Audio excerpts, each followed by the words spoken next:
Мээримдүү жана ырайымдуу Алланын аты менен баштайбыз. Урматтуу биздин YouTube көрүүчүлөр, ассаламу алейкум. Баардыгыңыздарга салам. Таанышуу жаатында кандай кеп, кандай жаңылык. Баягыдай эле сууз боюнча турабыз, бирок жакшы үмүт бар, үзүлбөгөн үмүт менен. Үмүтсүз бир гана шайтан алектана.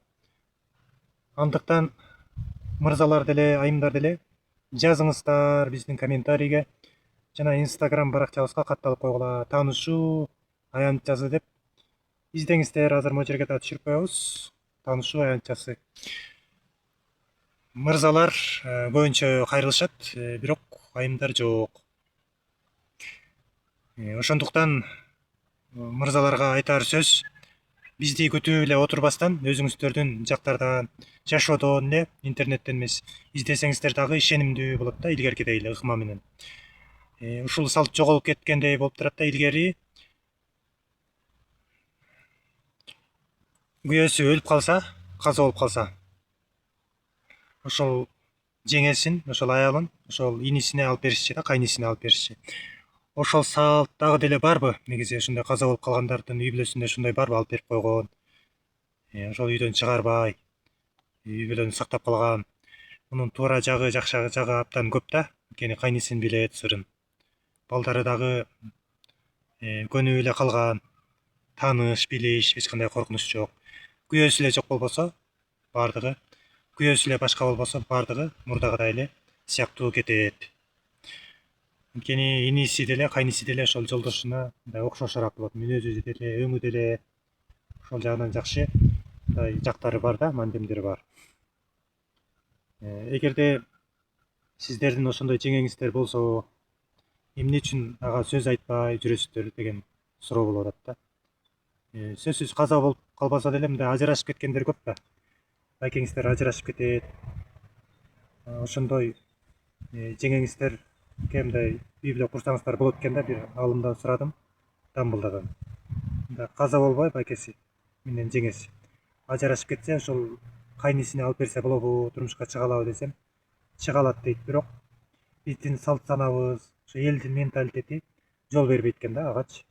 Бирок эми тил тапса болот да, сүйлөшсө болот. Эл эмне дейт деп кала бербей, ошо элди күчтүүрөөк болуп туруп, ошо элдин аң сезимин өзгөрткөн жакшы салттарды жашоого алып келишибиз керек да, киргизиш керекпиз биз.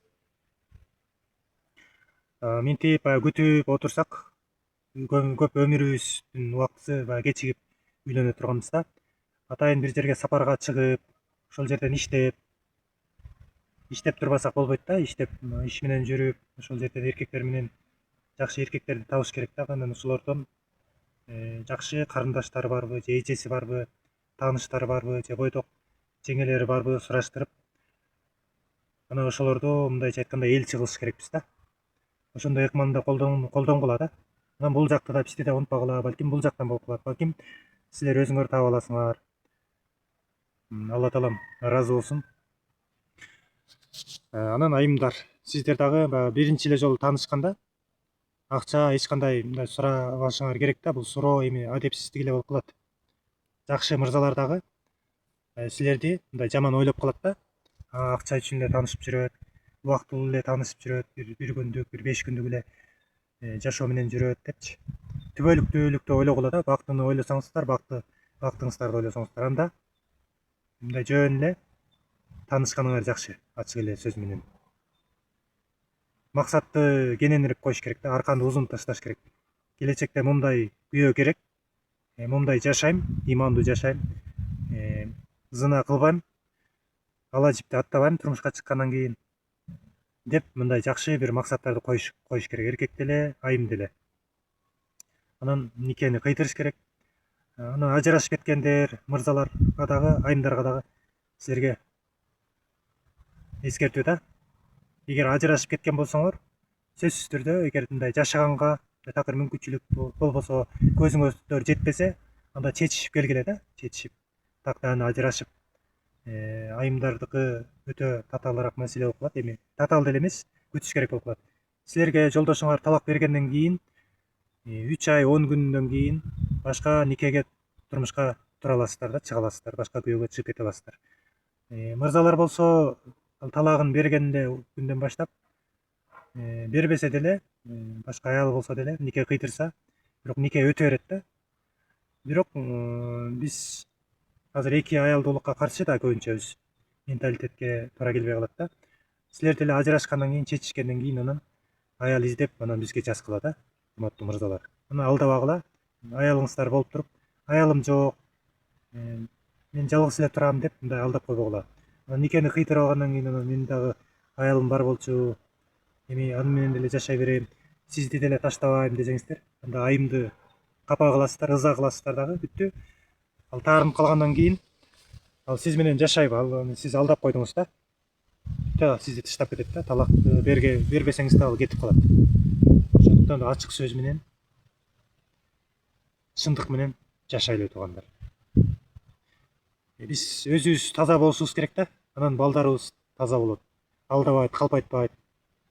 Өзүбүз зынадан сак болушубуз керек да. Зынадан сактануунун эң биринчи жолу ушул да, эң негизги жолу ушул мына. Никеге туруш керек. Нике кыйтырыш керек. Нике эки тараптын тең ыктыяры менен анан болот. Ошол айым дагы көңүлдөнүш керек сизге жакшылап. Сиз дагы жакшылап өзүңүзгө ишенимдүү болуп, ушу менен жашап кете алам деген ишеним болуш керек.